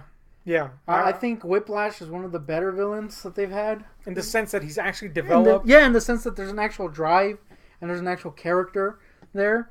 I didn't like the way he died. Because it does become an Abedastain situation where it's just, oh, now I'm in a big-ass mech and I blow up and that's it. I do like that they built up to it, though. Yeah. It wasn't like he's instantly in this fucking mech. And I did like that they introduced Justin Hammer to give something more to the character and really show how intelligent Whiplash was, despite his looks. Yeah. And he's kind of like the anti-Tony Stark. Yeah, really. Yeah, man, I, like you, really fucking enjoyed this movie. I've watched it a few times since, and I still enjoy it a lot. Now, the only complaint that I could possibly lob at it is that it does try to jam a lot of stuff at the beginning, but I was okay with all that stuff, you know? I wasn't so keen on like the little nod to the demon in the bottle thing, like, haha, we're not actually going to do it. Oh, yeah. Whatever, just don't do it. But it was fine because it fit into the fucking movie and where it was going, and that's cool. I really enjoyed this movie. I remember when I first saw it, I was like, damn, this is fucking cool. I love Whiplash. Fuck you if you complain about him. I love him. This was also the first movie that did the large amounts of the same villain. Yeah. Well, only it made sense in this one. Yeah, it did. Visually, it was freaking cool. The action was great. Yeah. And this was where Scarlett Johansson came in. So that alone made me go, "Auga!" That's right. Yep. Turned into a cartoon. When your face, your jaw went down, and then you realized you couldn't bring it back up. We went against the grain on this one, and liked it. Yeah, I thoroughly enjoyed that one. What was next after that? Avengers? Was Avengers after that? I think so. Let's talk Avengers. Now, I think all we got to say about Avengers is that we pretty much agree with what everybody thought about it. Yeah, it's really good. It's fucking great. I remember the day we went to watch it, me and the Guardian, we were like, man, that was good. That was a good comic book film. And then we went to eat Rudy's, and that was delicious. So it was a good day. That being said, I do have one big-ass critique about this movie. Do tell. And that is Captain America's suit being the most freaking shitty thing in the world. Yes. Only complaint I have about this movie is that fucking suit. What was that suit? How does the suit in the first Avenger look better than this? You know what? With age, that first Avenger suit I really love. Yeah. The second one, or the Avengers one, man, that's shit. Yeah, it was terrible. And the way they presented it too, like, this is gonna be your cool updated suit. And you're like, oh no. It was not cool. It somehow made him look like he had no muscle. It looked like a cosplay thing. Yeah. Like somebody could just buy that off a rack. Now I know this is a thing that's used on TV and shows and movies all the time, and where they have the kind of the molded rubbery head, and then when they pull it back, it's like a hoodie. They do that in Flash all the time. This is the only time it bothered me. I'm like, oh my god, your freaking head looks completely different when you pull it back. Why is it suddenly a hoodie? I think it's just because it was building up on something you already hated. Yeah, it really was. And but other than the shitty Captain America suit, yeah, the movie's fucking great, and it still holds up great, and it's still fucking awesome, and it was a great way to bring something to a culmination and yet start something completely new. Yeah. So what was after that, man? I don't even remember. Was it Iron Man 3? No, that was right before Avengers 2. Thor 2? I think so. Yeah, I think 2. I think that also. Whatever. Anyway. Let's go with Thor 2. Let's go with Thor 2. I like Thor 2 quite a bit. Yeah, I really enjoyed Thor 2. I know that's not the popular fucking thought, but I even enjoyed the fucking humor in it because it went along with this. Again, I really, really like the way they handle Thor. Yeah. And it's just like, let's not take him super seriously as we always have. Let's just kind of poke holes in this guy. I like that, man. I like that a lot. And this movie kind of amped it up a lot more and just made him this really silly fish out of water guy. Yeah. But then they moved the action to Asgard, which I was longing for. And so we got a lot more of that. The Warriors 3 were fucking cool. Sif was in it. I mean, it was just fucking cool. And again, a lot of people are at this point were bitching about why does every fucking time we get one of these movies, it's the end of the world scenario. This is the one time it fucking would make sense. He's a god, basically, you know. Yeah, I mean the bigger critique is why wouldn't Shield get involved in the Earth stuff? Yeah, I mean there's a lot of holes you can poke in these things, but yeah, I really enjoyed it. I liked it. This was a movie where the humor got a little bit. Sometimes it didn't land. Again, I can't complain about that anymore though. And the Asgard stuff I liked way more than the stuff on Earth. Thankfully, there wasn't too much of the Earth stuff, but the Asgard stuff was really good. And way to recast a character and not make you even notice in Findral. Yeah. I was like, man, and now he's gonna be Shazam. Pretty cool. So that's a thing. What was after this? I don't remember. I think it was Iron Man 3. I'm pretty sure it was Iron Man 3. Was it Ant-Man? No, Ant-Man came after Age of Ultron. What the? It couldn't have been just 2 movies and then Avengers 2. Winter Soldier was the last one, I think, in that. Before Avengers 2, right? Yeah, okay. So, I believe it was Iron Man 3. No, because that was after. It was Civil War. I mean, it was Winter Soldier, then Iron Man 3. Yeah. Then fucking, what's it called? So anyway, Winter Soldier, bona fide fucking masterpiece of them. I think it's still the best one, possibly. Yeah, and I would agree. In the Marvel Universe. I mean, that's all you really got to say. Yeah. I don't think anybody will disagree with that. This is like the most grounded movie, I would say, in that it wasn't really an end of the world thing. It kind of was, but it wasn't. It was more like a commentary on what was going on at the time. Really. And without making it seem like without not having any fun. I don't think it was the least humorous, if I remember correctly. Oh yeah, absolutely. But it was so good that I didn't even mind, dude. Yeah, I mean this is just solid. This is the fucking diamond on their crown, you know. Yeah. There's nothing more to say other than when the Russos came in. Yeah. And then Iron Man 3 happened, and we already discussed how much we fucking loathe that piece of shit. Yeah, it's bad. And, you know, it's shocking to me still because Shane Black is fucking awesome.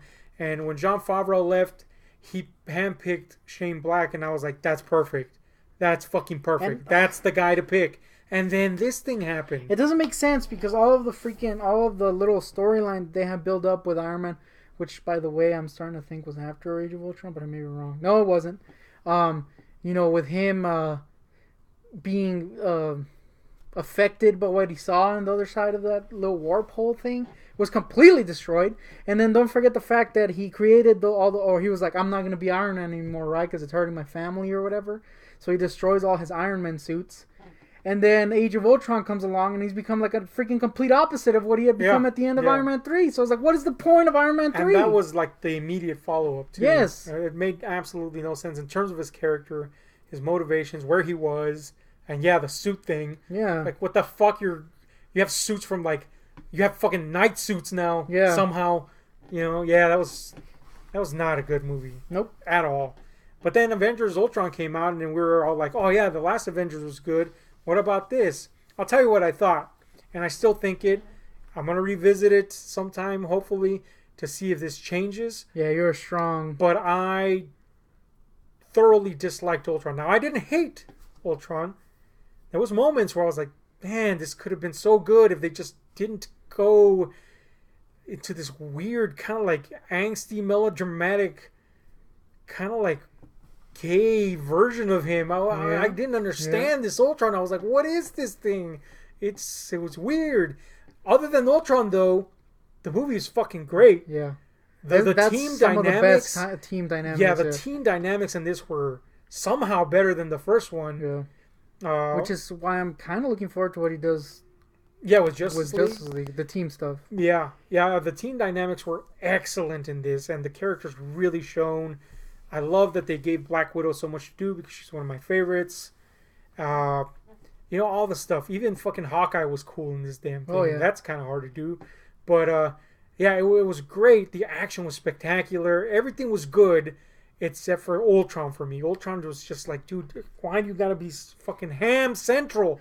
There's no reason for you to have this fucking personality. It makes no sense. I kind of look. I'm a bit on the opposite on when it comes to Ultron. I kind of liked Ultron because I thought that the way he was portrayed and his like lame angstiness ended up being his undoing in the movie, and that's why I was like, I'm fine with it now because of how all of the shit that he was doing ended up being his undoing. And I was like, oh, okay, that's fine. Yeah, you freaking licks, but it all went somewhere, and I was like, okay, and it brought Vision in a freaking badass way. That for me what made it like acceptable that he was that way, but I didn't like it. You know what I'm saying? Yeah. Like that was like, okay, I can abide him being there because it led to this, and because you know it was it was part of his demise. Yeah, it was a part of like the story, and for that reason, it's acceptable to me.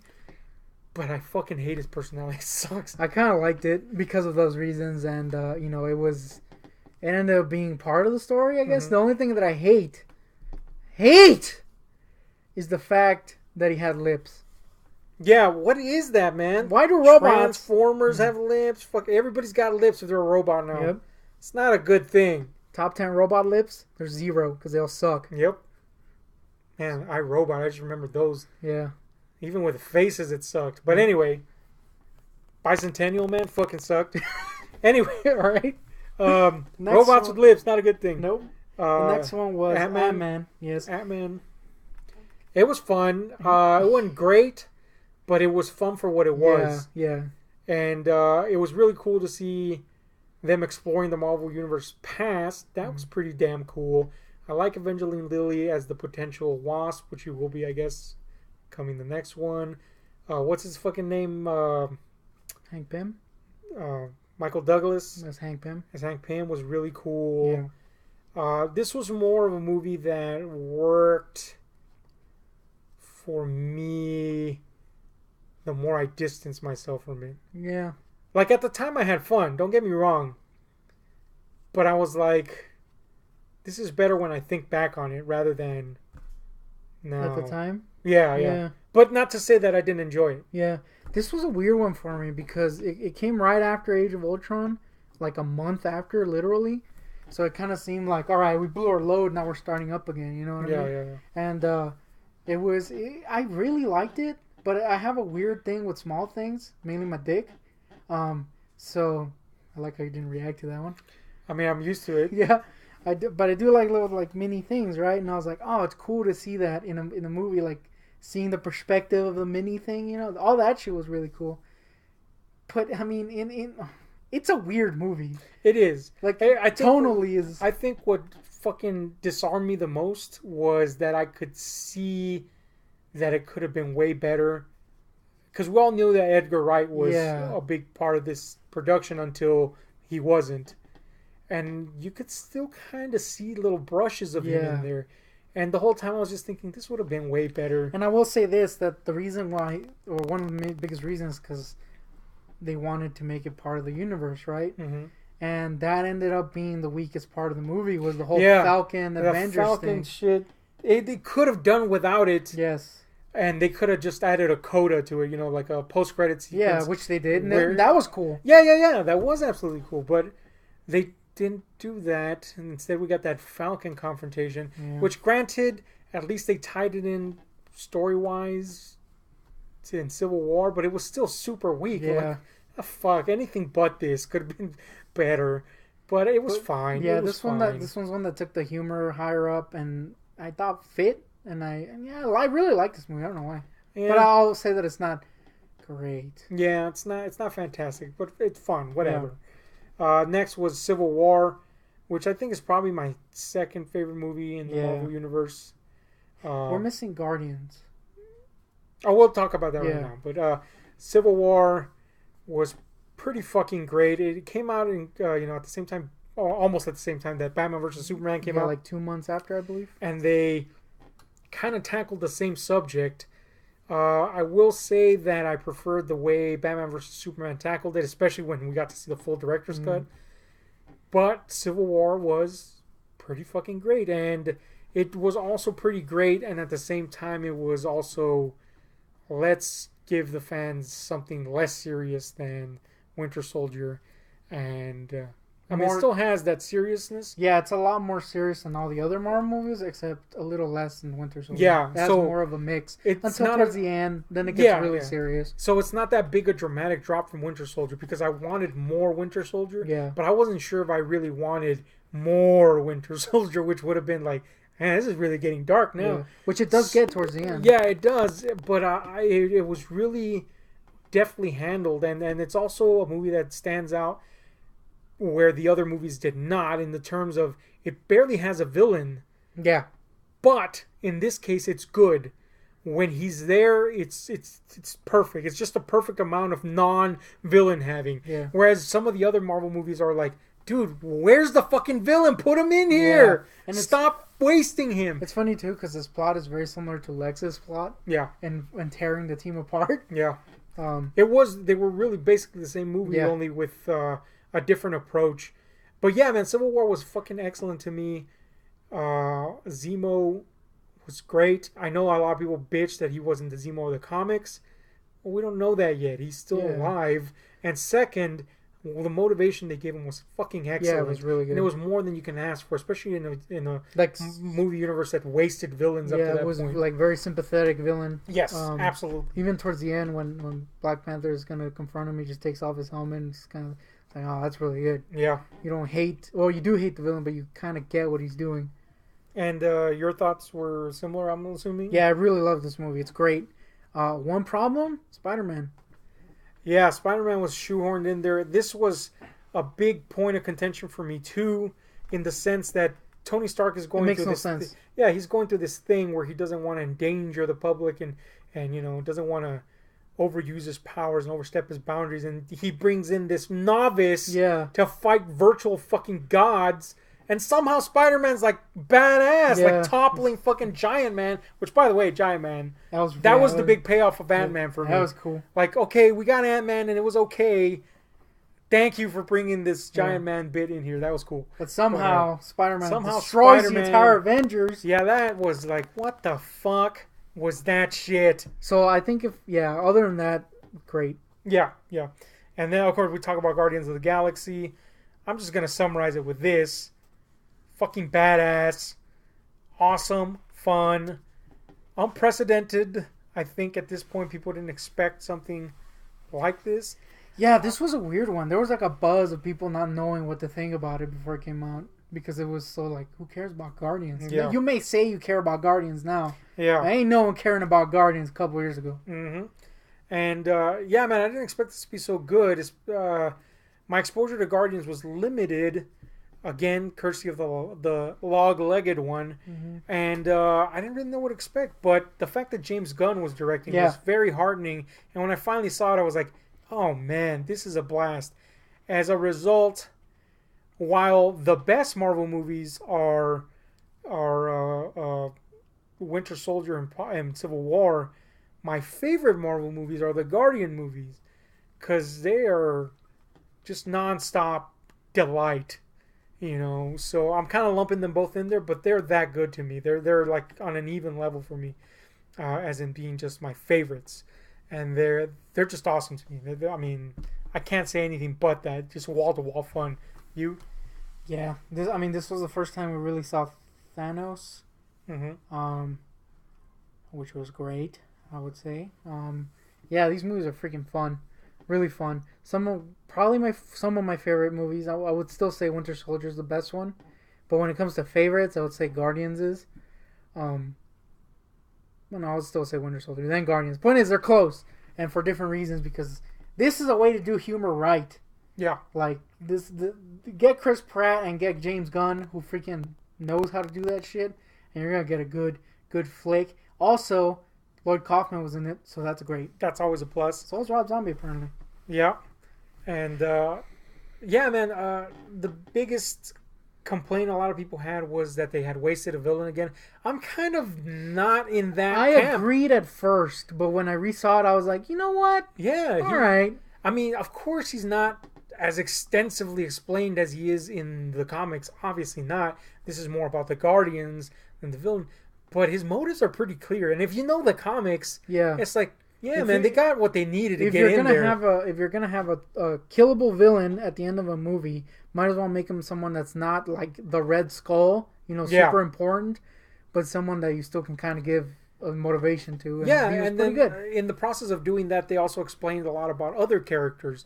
So he served his purpose and then some. Yes, it would have been cool to have more of him, but shit, fuck, it was cool to me. What else we got in the slat? That's right, in the slat. In the I don't huh? I don't know what the fuck that means. Guardians 2. Guardians 2, well, I'm going to lump that in there too. It's the same results for me, only the Ego was a fantastic villain. Yes, he was so good. So this had even less complaints for me. The only one complaint that I have, although everything I said previous that was already bad when I explained it about Guardians of the Galaxy applies with this one, freaking great. The only one complaint I had was that they could have used this movie to expand on Thanos, because we're gonna get him in like a movie, and they have like done nothing with him. So it would have been nice to see at least a little bit of him more. Mm-hmm. But other than that, yeah, freaking Ego's great. Yeah, fantastic movie. I loved it. In my opinion, this is their strongest movie this year. Yeah, possibly. Now, before Guardians 2, we had it was before, right? Doctor Strange. Yes, sorry, I forgot about that. So Doctor Strange, I thoroughly enjoyed Doctor Strange, despite the harpsichord madness. Man! Now, I know you weren't particularly a fan of the humor. Some of it. I just didn't like the stupid cape caressing his face. What the I mean, again, I know there's room for it, but that was lame. Yeah. And I did like that fucking monk. I don't know why you like this monk so much. I don't know, man. Maybe it's the weird juxtaposition could have done without that monk. But I really fucking like this movie a lot. Dare I say, I loved it. So it was kind of a shame to see that he wasn't utilized to his fullness in Thor, considering they try to tie it in. But even then, I guess I just wanted more Doctor Strange. Yeah. But anyway, the point is, I really enjoyed Doctor Strange. What did you think? Yeah, I liked the progression of the character in this movie quite a bit. Although, before you get to that, it is interesting that his arms or his hands were all fucked up, but at one point he's just punching people. But anyway. Yeah, I know. But punching people with broken hands aside, pretty good movie. I enjoyed it quite a bit. Some of the love story stuff felt a little forced, in my opinion. Some of the humor didn't land, specifically that cape, and in my opinion, that monk, But yeah, man, visually it was really cool. I really liked that little, I wouldn't say a twist, but that little thing at the end with Dormammu. That was freaking great, the little trick he does. Yep. Mads, so that's cool. Really enjoyed it, even though, it does have some problems. Yeah. What's after Doctor Strange? It was Guardians. Guardians, and then we had Thor, right? Yeah, no, Spider-Man. Oh, yeah, Spider-Man Homecoming. Spider-Man Homecoming, if you didn't see the review, I thoroughly fucking enjoyed it, and I thought I was going to hate the fuck out of this movie. But I really enjoyed it, man. I wasn't even bothered by what from the trailers I was going to see as perceived attempts at SJW agenda shit, and it was not. It was just like, he's just living in New York, and it's a melting pot, and it feels natural, and that's fine. I thought that was going to be like, oh man, we're going to bring the Marvel printed comic shit to life, and it's going to be sucky, and it didn't. This guy, what was his name, Tom Holland? Holland? He's fucking great as Peter, the best since Tobey Maguire. I'd even say better than Tobey Maguire. Can't keep his mouth shut. Vulture, can't keep his mouth shut in real life. Vulture, I think, is one of their best villains. The motivation was, and the irony is that Vulture is like a villain I don't like in the comics. I'm not particularly a fan of. But I loved how they integrated this movie into the universe, and it never felt forced for me. It felt like, oh, this was like kind of the first movie where you're like, these movies are all taking place in the same universe, and it feels natural. Obviously that was the case with all of them, but this one was like actively involved in that, and it's because it gave you kind of, Peter Parker. Yes, he's Spider-Man, but he's also us. He's the civilian, so he gave us that civilian's point of view of everything, and there was that awe in him. So I could really kind of, you know, and that's kind of what made Peter Parker good in the comics, is that you know, were able to kind of see through his eyes and feel his experiences. And that's the feeling I got here. And it did something great at the good time, which is, let's not have this colossal fucking villain plot, end of the world type situation. It's just something for this one guy. And the Vulture, I thought, was fantastic in the way his motivation was linked to the universe, and it was actually something that was accessible to the common person. You know, it wasn't some big dramatic fucking space weirdo or something. It was just, at least me, I could go, I get why he's doing this, and I get his motivation. And yes, he felt menacing. Michael Keaton's just great. But anyway, I really thoroughly enjoyed this. I was surprised that I enjoyed it. And another thing that I feared, and it didn't happen to be that way, was that Iron Man was going to be shoehorned into everything in this. And he wasn't. He just felt he was in the right places at the right times, and for me anyway. And I was really surprised with this one. I really enjoyed it. I know you didn't, so let's talk about it. I wouldn't say I hated it. Like I said in the review, I liked it. But, like, I felt complete opposite about the Vulture. I thought he was pretty bland, like lame. I thought the motivation behind what he's doing was solid. I just wish it was played more seriously, because, like, in my eyes, he went from, oh man, I lost my job and now I got to do something about it, right? To, oh look, I'm just shooting all my freaking foes and I'm like this wisecracking dude all of a sudden. Sure, they give you like 5 years between whatever happened to how he is now. So there is that like little scapegoat, but I just didn't like that transition. I thought he should have been played more seriously. That being said, he is really menacing in one scene, which I thought was fantastic. The scene in the car. Once he finds out Peter Parker is Spider-Man, I thought all that stuff was really good. I just didn't really like some of the middle stuff. The humor was fine. I didn't really like his friend that much, but I didn't hate the movie. It's just, this is definitely one that I have no need. I currently feel no need to rewatch. That being said, I wouldn't like turn it off if it was on TV or something. You know, we should rewatch though, because it's the cheapos. True. And that would be the perfect. That being said, I will say that this is what I wanted them to do. Like I told you and the Guardian many a times, I don't want them to do like an end of the world plot, like you said. This guy is like, in my mind, this guy was always removed from the Avengers and the X-Men, which is why I don't want the X-Men to rejoin the MCU. And they kind of did that. They kind of did that in giving him his own story, but still tying it into the MCU. So I thought that was really good. And yes, Tom Holland's really good, and I like the stuff when he's alone and kind of like exploring himself as Spider-Man, not exploring his dick, but exploring himself as Spider-Man. That was good. I just didn't really like his friend, and he's in there a lot. But it's good. I mean, that's another thing I expected to hate, and I liked him. Yeah, I don't understand that, but you know, it's a good film. So I'll leave it at that. All right. I do want to see a sequel, especially if they bring in Morbius and Blade, and that'll be cool. And then finally we come to Thor Ragnarok, which of course we've recently discussed, and I thoroughly enjoyed. Thoroughly enjoyed? Yeah, I thoroughly enjoyed it. This was the movie that I think to date in the MCU has most captured the inanity of comic books, you know. Which I think is one of the I wouldn't say legit, but one of the kind of like emotional strong points for people that rant against DC, and it's that they're too serious. This is what they mean by that. Thor is the embodiment of the silliness and the weirdness of comic books, and that's one of the big fucking points for me for loving this movie, and that it totally embodies that.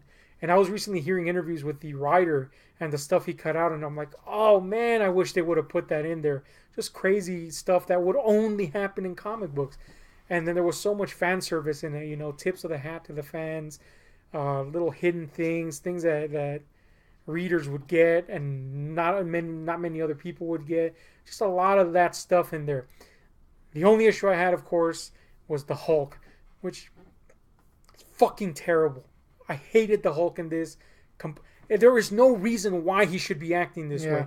It doesn't matter that he's gone for 2 years and that that he's literally gone inside the Hulk. Doesn't matter. There's no reason for him to behave that way. If anything, that would be a reason for him not to behave that way. Yeah. It just absolutely, his character did not make a lick of fucking sense. Yeah. I wish they would have kept it. I've recently found out that apparently Beta Ray Bill was going to be the Hulk character. Better. And that would have made fucking sense, and it would have been cool, and, but whatever. Other than that,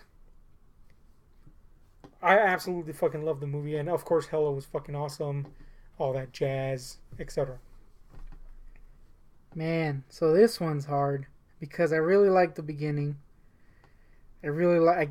I'll even venture to say I love the ending. The third act was really good.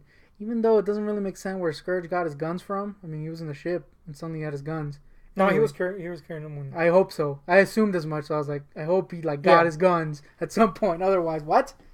But that middle, I thoroughly dislike that middle half, which is very Hulk freaking heavy. It's pretty much the Hulk of the movie in the middle. I won't say that, but he is there for a lot of the middle bit.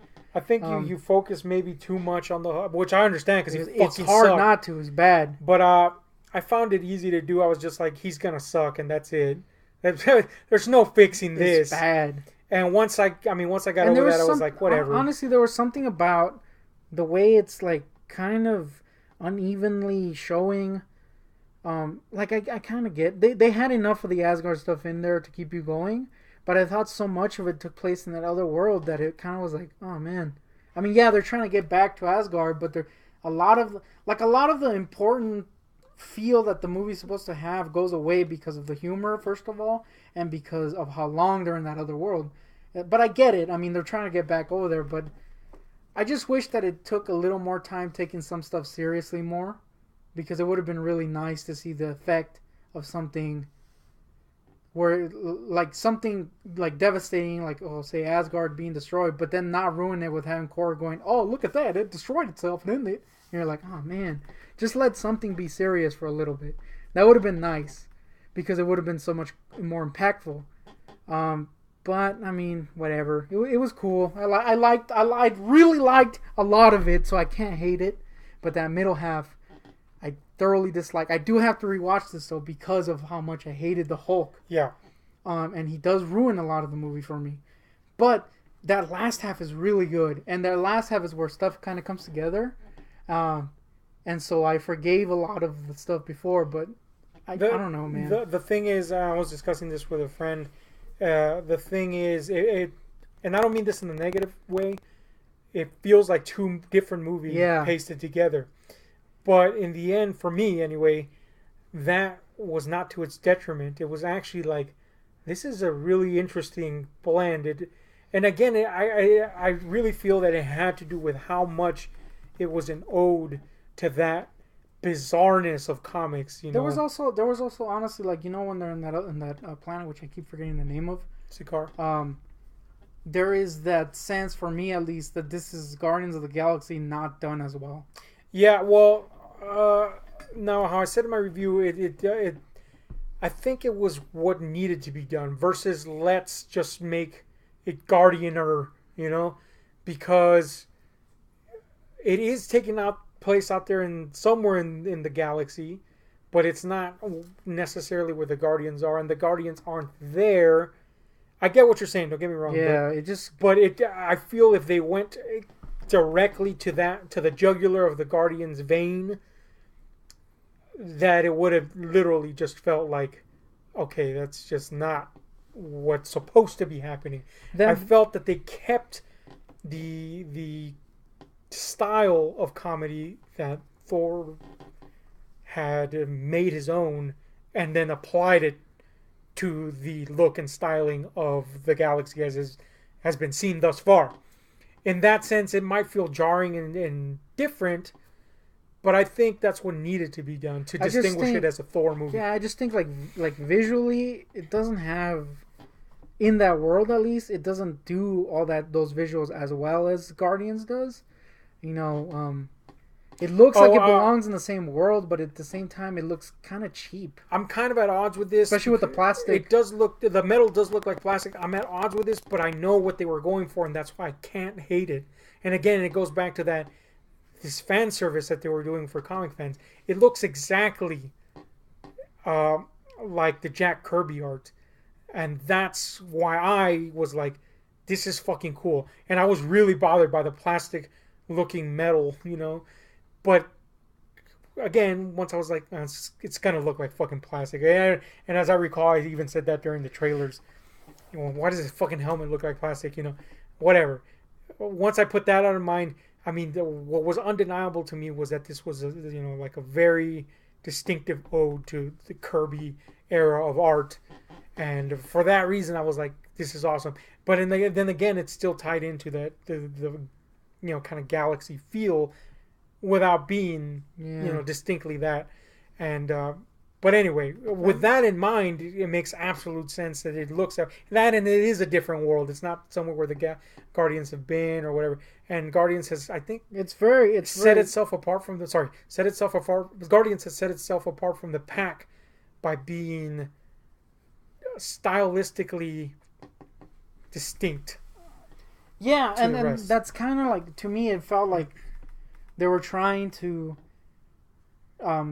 set it in the same world. And to me, honestly, this would have been the perfect movie to kind of put the two together, because you do have freaking Goldblum, and you do have it being in the galaxy, so it's like, all right, make it feel more like that.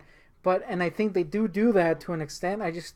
It's not as good as the Guardians. Yeah, it doesn't pull off that world. You see it more like a movie than something that you can believe exists. Yeah. In this one. Yeah, I mean, again, you have to see it from. I don't say you have to, but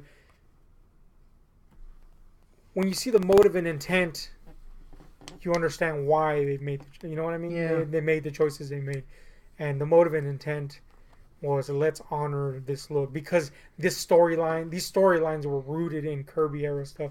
So, but I mean, for me, it struck that balance where I was like, yeah, this is clearly part of this universe, but this is clearly still this. So, but anyway, yeah, I mean, overall. That being said, hell is good. I would have liked more Asgard stuff, I'm going to be honest with you. Ditto. There's so much of it that takes place away from Asgard, and especially since this is going to be the last time we see Asgard, it would have been nice to have a lot more of it in there. Yeah. So yeah, I can't hate it. I'm really torn about this movie because I thoroughly dislike that middle half, but I really like the first half and the last half. I would even say I love the last half when it's in Asgard. You can't let the Hulk drag you down. Man, the Hulk is bad though. I'm telling you, if you let him drag you so down, bad. If you let him drag you down, it ruins the movie. But I just had to make that cut. Ooh. I just said, fuck it. He's not even here. He's here, but he's not. I didn't even focus on him. I was like, he's gonna suck. And there was actually, I do want to say something that I didn't say in the review. There was someone next to me that walked out during the Hulk. Yeah, that's how bad he was. Yeah, they were like, "Oh man, I'm out." But yeah, I mean, it's good. I definitely have to watch it again. I kind of wish they would. Again, I wish they would have used this movie to continue the Thanos thing, or at least bring in the Guardians to. I mean, we don't know. We don't know who. Yeah, we don't know how it's gonna end up tying together. Obviously, I think maybe that ship that they encounter, maybe it has something to do with that, because the Asgardians are, if I remember correctly, the first to encounter Thanos upon his conquest route. Yeah, I mean, we only got one movie until Avengers, and at this point, we haven't seen anything of Thanos. I just hope he's good in the movie. Yeah. And hopefully that shirt that he wears is only temporary, because I don't like that shirt. So next in the docket, we have Black Panther coming up, and all we got, of course, is a few trailers. The first trailer was really exciting. Yeah. The second trailer, it's not as good. Yeah, it didn't strike me as strong as the teaser. I don't know about. Again, we don't know about the final movie, obviously, but in that second trailer, the CGI was way too much. I didn't so much mind that. Looks fake as shit. But it might just be fine in the movie. So. Yeah, I didn't so much mind that. It was just, it seemed tonally different to what the teaser gave us. Yeah. So that was odd. There was a lot more CGI. Yes. We'll see. Yeah. I mean, I can't really judge on that, but I mean, it does have Andy Serkis, so that's good. And what's after that? I think it's gonna be Avengers, isn't it? It should be. Yeah, I think so. So they gotta introduce that stone sooner or later. Yeah, and then well, it's gonna be in Wakanda. I know we got another one missing still, don't we? It's the one, the last one that's left. By the way, it does make perfect sense, your theory that Loki has the stone because he was the one that took the crown into the throne room, and that's where the Tesseract was. Yeah. So it makes perfect sense. So anyway, we'll see where the fucking shit takes us. Hopefully somewhere good. We've been building up to this fucking Infinity War business. Yeah, if Thanos Somebody sucks, better die. Dude, if Thanos sucks, I'm going to be sad. I'm not even going to be mad. I'm going to be sad. At this point, if death isn't Hela, I'm going to be sad. Because she was so fantastic, and that just seems like the way they should go. Yeah, you can't kill death, and it would make sense because I mean, and if Thanos is going to be obsessed with someone, that's the one to be obsessed with right there. Loki having the stone makes sense because of how treacherous he is, and so having that little change of heart at the end, and then having it be like, oh no, he's actually just has a stone, he's still evil, would be nice.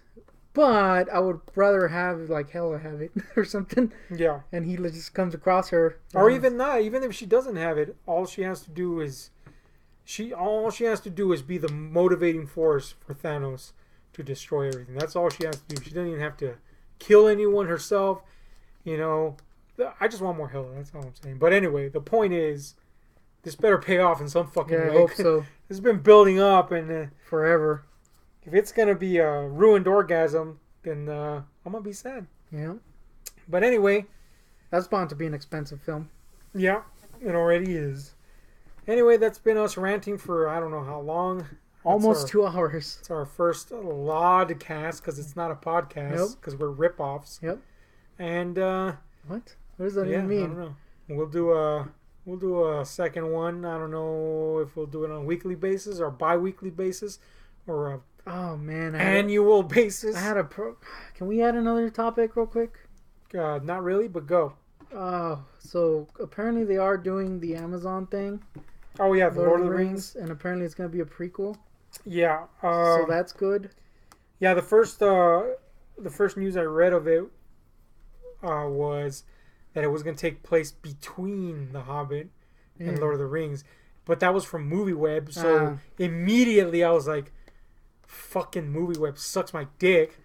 And then when I actually found out what was really going on, yes, they're wisely choosing to, go into the vast history that Tolkien left behind. Now it's unclear exactly what they'll do. I would recommend. Oh man, there's so much they could do. Really, it would be great if they just started from the creation all the way to the War of Wrath with when Morgoth is destroyed. That's a good, depending on how long your season is, that's a good season or two that you could do, that you could cover. Really more, but if you could do an abbreviated version of it, that would be fantastic. Or just do like, they did the intros in the movies. Do the intros to get a lot of the information across and then focus on the final wars against Morgoth. That would be fantastic. The Silmarillion, all that shit would be all in there. The Children of Húrin, etc. Yeah. And then they could leap forward in time to Sauron rising to power and his deceit of, as the necromancer, etc. And then his defeats. And then they could jump forward in time to those battles with the ring wraiths. There's so much they could do. And it's good that they're actually going prequel rather than... Yeah. I just hope they're trying to remake. They actually invest the money to make it look good. That's the thing, yeah. So we'll see. Hopefully, I mean, we'll talk about that another time. If they do, if they get the costume people from the Tick on it, then we're in trouble. Yeah, or at least the first costume also. Remember? Yeah. Woo! We'll see where that goes. Maybe there'll be more news about that next time we chat. Mm-hmm. In the meantime, hit like, share, subscribe. All our other stuff is shorter than this. Still long, but it's a lot shorter than this. But, let us know what you think. This has been Ahab and the Goon Tick, signing out.